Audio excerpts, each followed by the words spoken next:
I've been attached with the feeling of now waking up with you by my side.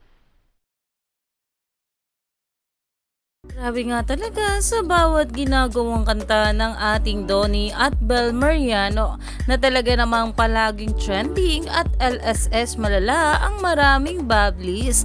Lalong lalo pa nga ngayong araw ay mapapakinggan na nga natin sa Spotify at iba pang music platforms ang album ng ating Bel na Believe. Narito nga guys ang konting pasilip. Na ang tumatakbo sa isip ko, di naman ako nagkakaganito.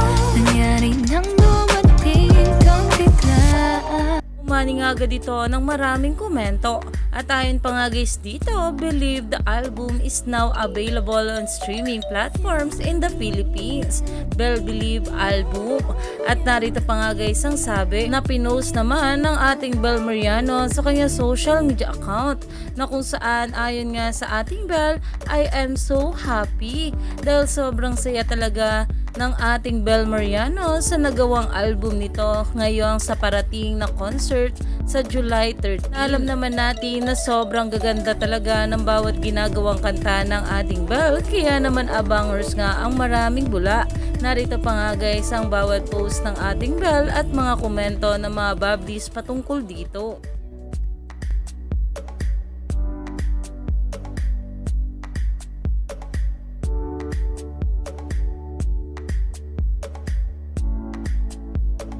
Dahil nga rin sa sobrang ganda ng biglaan, ay naging number 10 nga agad ito sa NMFPH. At talaga namang itong ating Bel ay sobrang nakaka-proud. Kaya naman stay tuned lang tayo for more update nila Donnie at Bel sa mga susunod pa na ayuda.